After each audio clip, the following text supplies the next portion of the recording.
उत्तर चीन में कोयले जे खाण में धमाके जे नतीजे में घटि अहिड़े ॼणा मारिजी विया आहिनि जॾहिं त हद ॼणा अञा ताईं गुम आहिनि। मुल्क जी सरकारी मीडिया ॿुधायो आहे रिपोर्टर्स खे गैस धमाके मां मालूम थियो त शंख सूबे में टोंगज़ो ग्रुप जी ल्योशीनियो कोल मायुनि में त हादसे जी नतीजे में अहिड़े ॼणा मारिजी विया आहिनि। सरकारी ख़बरनि जी एजेंसी शनवा चयो। खान यूनिस गज़ा जे पुटी नासिर अस्पताल जे अंदरि हिकु कॉरिडोर में ईमान अबू जीम पंहिंजे 6 सालनि जी पुट यासिर जी भरिसां वेठी आहे। जीअं हू हिन जे कमज़ोर जिस्म खे ॾिसी रही आहे, बीमारीअ खां थकिजी ऐं सम्झणी गज़बनाक रेशिस ऐं जुलन झड़ी ज़ख़्मनि सां ढकियल आहे, जंहिंखे डॉक्टर बयानु नथा करे सघनि। हिन जो जिस्म बुख खां कमज़ोर आहे। छंछर ते इस्लामाबाद खां वेंदड़ सिकस्त रोड ते हिकु मेट्रो बस खे बाहि लॻी वई। मुसाफ़िरनि में ख़ौफ़ ऐं हरास पखिड़िजी वियो ऐं अख़्तियारनि खे मजबूर कयो वियो त मेट्रो बस ऑपरेशन आर्ज़ी तौर ते मुअत्तल कयो वञे। रेस्क्यू अमलदार मूजिबि बाहि ओचितो उन वक़्तु लॻी जॾहिं बस सिकस्त रोड ते मेट्रो ट्रैक ते हुई। इतलाहनि मूजिबि इमदादी टीमनि जी मौक़े ते पहुचण खां अॻु मुसाफ़िरनि गाॾियुनि जा शीशा टोड़ी फ़रार थी विया। Dhaidun जी माज़िज़ Helmut Schmidt programme masters scholarships for public policy ऐं गॾु गवर्नेंस PPG डन लाइ मुकमिल तौर ते फंड जा मौक़िया पेश करे रहिया आहिनि। प्रोग्राम समाजी ऐं सियासी साइंसिस, कानून, इक़्तिसादियात, अवामी पॉलिसी ऐं अवामी इंतिज़ामिया में ग्रेजुएशन खे हदफ़ करे थो, जेकी पंहिंजे मुल्क में जमहूरी हुकुमरानी ऐं तरक़े खे मज़बूत करण लाइ परज़म आहे। वफ़ाक़ी जांच इदारी गुज़िरियल 30 कलाकनि दौरान इस्लामाबाद ऐं रावलपिंडी में मुख़्तलिफ़ कार्रवाइनि दौरान जाली डेंटल प्रोडक्ट्स ऐं जानवरनि जूं दवाऊं तयारु करण में मुलविस 3 गैर क़ानूनी कारखाननि खे सेल करे छॾियो। एफा ए जी anti director general doctor Usman Anwar जी हिदायतुनि ते एफा ए इस्लामाबाद ज़ोन जी डायरेक्टर सैयद शहज़ाद नदीम बुखारी जी निगरानी में कार्रवाई कई वई। US सिटीज़नशिप ऐं इमिग्रेशन सर्विसिस हिकु वॾी पॉलिसी शिफ्ट जो ऐलान कयो आहे, जंहिंमें अक्सर गैर मुल्की शहरियुनि खे घरबल हूंदो जेके अमरीका में मुस्तक़िल रिहाइश चाहिनि था मुल्क छॾण ऐं ॿाहिरीं मुल्क इमिग्रेशन वीज़ा लाइ दरख़्वास्त ॾियणु, ख़ासि तौर ते डिघी अरसे खां स्टेट्स जी एडजस्टमेंट वारी रस्ते खे महदूद कंदी। नई पॉलिसी मेमोरेंडम तहत अॻ में ई आर्ज़ी वीज़ा ते अमरीका में रहंदड़ दरख़्वास्त ॾींदड़, जिन में शागिर्द, सियाह ऐं आर्ज़ी मुलाज़िम शामिल आहिनि, उन्हनि खे आम तौर ते अमरीकी कौंसल खाननि ज़रिए ग्रीन कार्ड प्रोसेसिंग मुक्त करण जी हिदायत कई वेंदी, जेका अमरीकी रियासत जी निगरानी में हूंदी।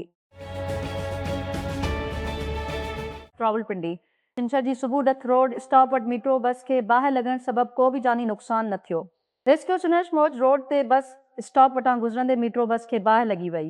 हिननि चयो त रेस्क्यू अहलकारनि वाक़े वारी हंधि पहुची बाहि ते ज़ाब्तो आंदो। अमरीका जी secretary of state Marco Rubio छंछर ते हिंदुस्तान जी दौरी जो इफ़्तिताह कयो। वज़ीर आज़म नरेंद्र मोदीअ सां ॻाल्हियूं शामिल हूंदियूं। चीन सां वाशिंगटन जी गरम सरी मुलाक़ात खां पोइ हिकु हफ़्ते खां पोइ आम तौर ते हिकु जहिड़ो ज़हन रखंदड़ पार्टनर सां रूबियो हिकु अक़ीदतमंद कैथोलिक पंहिंजी 4 ॾींहनि जी 4 शहरनि जी दौरी जी शुरूआत उभरंदे शहर कोलकाता में मदर टेरेसा जी ख़ैराती इदारे जी हेडक्वार्टर दुरू कंदी ऐं संदसि मक़बरी ते दुआ कंदी कई। जोहान्सबर्ग ॾुखण अफ्रीका ह्यूमन राइट्स वॉच ॾुखण अफ्रीका में ज़ेनोफोबिक हमलनि जी नए लहर खां ख़बरदार कयो आहे, जीअं त इमिग्रेशन मुख़ालिफ़ ग्रुप एहतजाज खे तेज़ कनि था ऐं ज़िम्बाब्वे समेत गैर मुल्की शहरियुनि खे निशानो बणाइण लाइ मुहतात तर्ज़ अमल।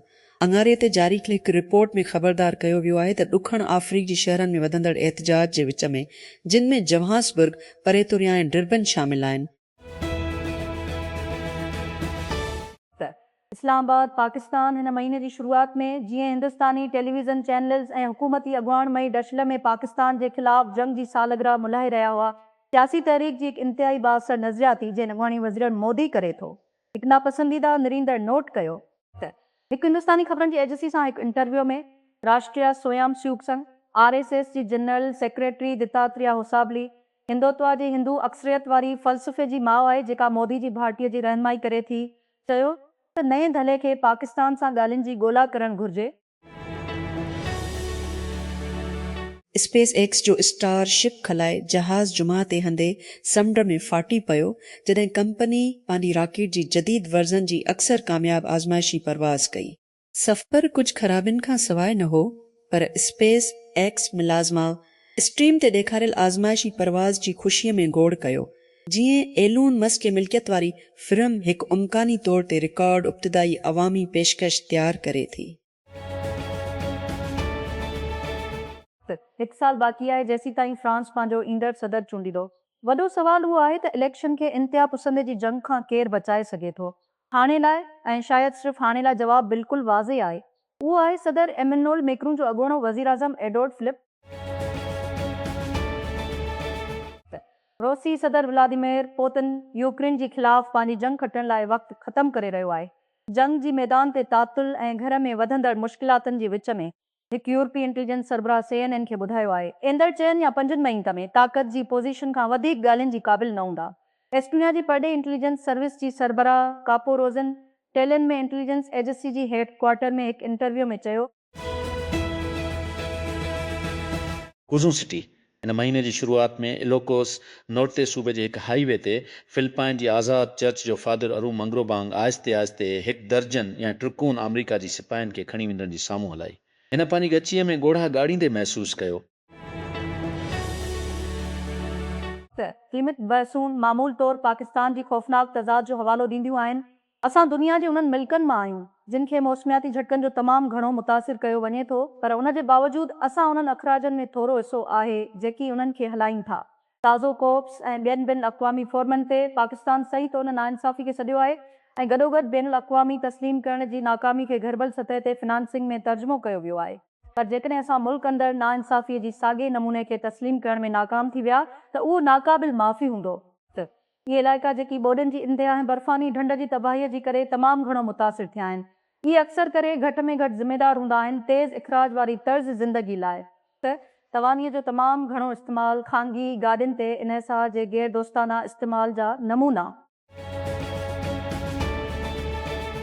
मुल्क जी कंहिं बि बैंकर खां पुछो त उन्हनि जी बैलेंस शीट ते वाहिद सभ खां वॾी गैर इस्तेमालु थियल तिजारती मौक़े जो नालो वठी ऐं ईमानदार जवाब में न कारपोरेट शामिल हूंदा न सार्फिन न ई गिरवी। इहो लॻभॻि 5 मिलियन नंढड़ा ऐं विचोले इदारा आहिनि जेकी ज़ाहिरी तौर ते बैंक लाइक़ आहिनि पर अॼुकल्ह रस्मी क्रेडिट सिस्टम खां बिल्कुलु ॿाहिरि आहिनि। साॻी बैंकर खां पुछो त उन्हनि जो ताक़ुब छो न कयो वियो आहे ऐं जवाबु वधीक ज़ाहिर थिए थो। खितरे जी ॿोली रेगुलेटरी कैफिट्स ऐं हिकु ख़ामोश एतिराफ़ जो हिकु मरकब आहे त शाबी कुझु बुनियादी तरीक़े सां पढ़ण लाइ तमामु ॾुखियो आहे। वज़ीर आज़म ऑफिस PM मूजिब वज़ीर आज़म शहबाज शरीफ़ छंछरु ॾींहुं चीन जी 4 ॾींहंनि जी दौरीअ ते रवानो थी वियो। एक्स ते हिकु पोस्ट में PMO चयो त नायब वज़ीर आज़म च वज़ीर अहसन इक़बाल, इतलात वारो वज़ीर अताउल्ला ताड़ आहे 3 वारे वज़ीर शाज़ा फ़ातिमा ऐं वज़ीर आज़म जो सलाहकार तारिक फ़ातिमे बि दौरे ते वज़ीर आज़म सां गॾु। अलोन मस्क जी स्पेस एक्स सभ खां वॾे स्टारशिप रॉकेट लॉन्च कयो आहे। हिकु ॾींहं खां पोइ इन जी इंतिहाई मुतवक़ा आज़माइशी परवाज़ में देरि थी वई। अणॼातल स्टारशिप रॉकेट टेक्सास में उन जी लॉन्च पैड तां उॾां पोइ ॾींहं बाद स्पेसएक्स हिकु रिकॉर्ड टोड़ण वारी स्टॉक मार्केट जी शुरूआत जो मंसूबो ज़ाहिर। डाइविंग टीम जो हिकु मेंबर जे मालदीव में उतालवी स्कूबा गोताखोरनि जा लाश हथ कया आहिनि। चयो आहे त उन्हनि वटि जेकी सामान मिलिया आहिनि इहे बहितरीन न हुआ। इन्हनि वार जी हिन हफ़्ते जी शुरूआत में 4 उतालवी दरियाफ़्त कया विया हुआ। फिनलैंड जी गोताखोर समी पाकारीननि तरफ़ां वरितो वियो आहे जंहिं उताली मीडिया खे ॿुधायो त मौत सभु गॾु आहे गार जी हिकु हिसे में, जंहिंखे हिन चयो त तमामु घरू ऐं ॾाढो मुश्किल हो। रोबियो जो चवणु आहे त अमरीका फील्ड मार्शल मेयर सां मुसलसिल राब्ते में आहे जीअं बाद में ईरान अची रहियो आहे। नोटिस कुझु पेशरफ़त थी आहे पर इसरार करे थो, वधीक कम जी ज़रूरत आहे। अमरीका हरिम्स ते नेटो मुल्कनि जी रज़ामंदीअ सां प्लान बी ते गौर करे थो। ईरान डेल खे रद्द करे थो जेकॾहिं अमरीका सां माहिंगीअ में सालसे पुश में शामिल थिए थो। USA एग्राम जो चवणु आहे ईरान जी आला ख़दशा त Islamabad. Chief of defence forces field marshal Asim मनीर जमीअ ते तेहरान पहुची वियो जॾहिं त अमरीका ऐं ईरान जे विच में अबूरी मुफ़ाहिमत लाइ कोशिशूं फ़ैसिले वारी मरहले में दाख़िल थी वियूं आहिनि। मोहतात उमेदनि जे विच में त फ़ारिस ख़लीज जंग बंदे खे ॿीहर तकरार जी सरपल खां अॻु मुस्तहकम कयो वेंदो। विच ओभर वारी जंग पाकिस्तान जी गाॾियुनि जी में हालतूं तब्दील करे छॾियूं आहिनि। पेट्रोल ऐं डीज़ल ॿिन्ही सां ₹100 फ़ी लीटर खां मथे, तकरार खां अॻु ₹3 ऐं हू रुपया सार्फिन खे बरकी गाॾियुनि ॾांहुं मुंतक़िल करण ते गौर करण ते मजबूर कयो वियो आहे। वज़ीर आज़म शहबाज शरीफ़ 2 सालनि अंदरि इलेक्ट्रिक गाॾियुनि ते डेढ़ सैकड़ो शिफ्ट करण जो मुतालबो कयो आहे। संदसि हुकूमत जो चवणु आहे त फ्यूल इम्पोर्ट बिल में $3 बिलियन सालियानी घटिताई आणींदी, पर उन सवालनि जा जवाब आहिनि त इहे हदफ़ कीअं हासिल कया वञनि ऐं कंहिंजी ख़र्च ते। उन जा जवाब अञा ताईं मुकमिल तौर ते आहिनि। वाशिंगटन US सिटीज़नशिप ऐं इमिग्रेशन सर्विसिज़ जुमे ते हिकु वॾे पॉलिसी में तब्दीलीअ जो ऐलान कयो, जंहिंमें अक्सर गैर मुल्की जेके अमरीका में मुस्तक़िल रिहाइश जी ख़्वाहिशमंद आहिनि ऐं ॿाहिरीं मुल्क मां इमिग्रेंट वीज़ा लाइ दरख़्वास्त ॾियण जी ज़रूरत हूंदी। डिघी इस्तेमाल थियल स्टेट्स जी एडजस्टमेंट अमल खे तेज़ीअ सां महदूद कंदे पॉलिसी मेमोरेंडम में USCIS चयो त आर्ज़ी वीज़ा ते अॻु में अमरीका में दरख़्वास्त कंदड़ शागिर्द, सियाह ऐं आर्ज़ी मुलाज़मन समेत आमतौर ते अमरीकी रियासत निगरानी कयल कौंसलर प्रोसेसिंग ग्रीन कार्ड जी पैरवी करण जी तवक़ा कई वेंदी। लाहौर पाकिस्तान हिन साल कपह जे दरामद ते $1 बिलियन खां वधीक ख़र्च करे सघे थो, छो त मुल्की पैदावार 4 ॾहाकनि जी घटि तरीन सतह ते अची वई आहे। नेशनल फूड सिक्योरिटी एंड वफ़ाक़ी वज़ीराना तनवीर हसीन मशावत दौरान कपह जी शाबे जी बहाली लाइ मुकमल हुकूमती सहकार जो यकीन ॾियारियो। आईफ ऑर्गेनाइज़र जवाद जी अॻुवाणी में PBF जी वफ़द वज़ीर आला सां मुलाक़ात कई, जंहिंमें बिजेट तजवीज़नि ते ख़्यालनि जी ॾे वठि कई वई, जंहिंजो मक़सदु पाकिस्तान जे कपह ऐं ज़राअत जी शोबनि लाइ बराबरी जे मैदान फ़राहम करणु आहे। इस्लामाबाद मुख़्तसर मुद्दत जी महांगाई SSPI तरफ़ान मापी वई। 93 ते ख़त्म थींदड़ हफ़्ते दौरान साल जी भेट में ॾिठ ते सैकड़ो वधी वई। ख़ासि तौर ते ख़राब थियण वारी खुराक जी शयुनि ऐं कणिक जी अटीअ जी आले परचूं क़ीमतनि जी करे। पाकिस्तान जी शुमारियात ब्यूरो PBS पारां जुमा ते जारी कयल सरकारी अंगनि अखरनि मूजिबि SP हिकु वसी बुनियाद ते उभार ॾेखारियो। ज़िंदगियुनि जे क़ीमत ते जारी दॿा जो इशारो। उहो वाधारो घणो करे अहम शयुनि में तेज़ीअ सां वधियो, जंहिं में पेट्रोल, दशिल डीज़ल, दस्सी, कणिक जो अटो ऐं माया पेट्रोलियम गैस शामिल आहिनि। अपोज़िशन पारां इमरान ख़ान लाइ इलाज ऐं दौरीअ जा हक़ घुरण, ऐवान में घटि हाज़िरीअ ते ट्रेज़री बेंचनि ते तनक़ीद, बैरिस्टर गोर इख़्तिलाफ़नि खे दुॿाइण, पुलिस ते ज़्यादती जो इल्ज़ाम। Islamabad weeb desk. क़ौमी असेंबलीअ में मुख़ालिफ़ धर जे अॻुवाण महमूद ख़ान अचकज़ई हुकूमत खे ख़बरदार कयो आहे त संदन मुतालबा पूरा कया विया त ईंदड़ बजट उजलास जो मुकमिल बाइकॉट करण लाइ तयारु आहियूं। रियासती मीडिया जे मुताबिक़ जमे जी राति उत्तर ओभर चीन में कोयले जे खाण में कार्बन मोनोऑक्साइड जी सतह हद खां वधी वञण फ़ौत थी विया ऐं 100 ॿिया ज़मीन हेठि दॿिजी विया। चीन जी शहर चीन में ल्यूशन कोयले जे खाण में बचाव जूं कोशिशूं जारी आहिनि। हादसो राति लॻी 1 मिंटनि ते थियो। सुबुह ई थी जॾहिं इर्श मज़दूर ज़ेर ज़मीन हुआ। एडिटर जो नोट, ही कहाणी जिनसी तशद्दुद, जिस्मानी तशद्दुद ऐं बदसलूकीअ जी इल्ज़ामनि जी ग्राफ़िक वज़ाहतुनि ते मुश्तमिल आहे। गज़ा जी रस्ते ते इसराइली फोर्सिस तरफ़ां इंसानियत जी फ्लोटला ते सवार कारकुननि जो चम मारणु तशद्दुद ऐं जिनसी तशद्दुद जो निशानो बणायो वियो। प्रीमियर लीग सीज़न आचर ते पंहिंजे उरूज ते पहुचंदी आहे। सभई रुअन मैचूं हिकु ई वक़्तु शुरू थींदियूं आहिनि। हिकु फाइनल एक्ट में खतरी सां भरियल मेज़ जी हेठां आख़िर में ऐं यूरोपी नस्ल में मथाहिन जी वेझो।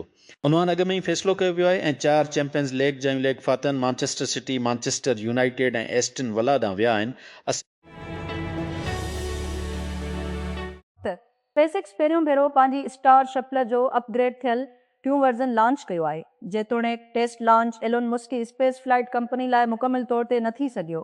तस्पोर्ट रॉकेट सभ खां वधीक ताक़तवर बेस टेक्सास संदसि PM ते कढियो वियो। मुक़ामी वक़्तु कुझु मिंटनि खां पोइ मथे स्टेज वारो जहाज़ सुपर हेवी बूस्टर खां जुदा थी वियो ऐं खुला में जारी रहियो। उन AI भारी वक़्तनि जी ताज़ी निशानीअ में नेशनल ट्रांसपोर्टेशन सेफ्टी बोर्ड आर्ज़ी तौर ते उन जी डाक सिस्टम ताईं रसाए खे हटाए छॾियो, जॾहिं उहो दरियाफ़्त कयो वियो त आवाज़ जे गुज़िरियल साल UPS जहाज़ जे हादसे में मारिजी विया हुआ। AI इस्तेमालु कंदे ॿीहर ठाहिया विया हुआ ऐं इंटरनेट ते गर्दिश करे रहिया हुआ। NTSB वफ़ाक़ी कानून तरफ़ां मना थियल आहे उन जी डाक सिस्टम में कॉकअप्ड ऑडियो रिकॉर्डिंग शामिल करण खां, जेका ॿिए सूरत में तहक़ीक़ात ते डेटा जी त्रोस ते मुश्तमिल आहे, पर हिन उॾाम लाइ हादसे वारे डाक में वॉइस रिकॉर्डर जी स्पेक्ट्रोग्राम फाइल शामिल हुई।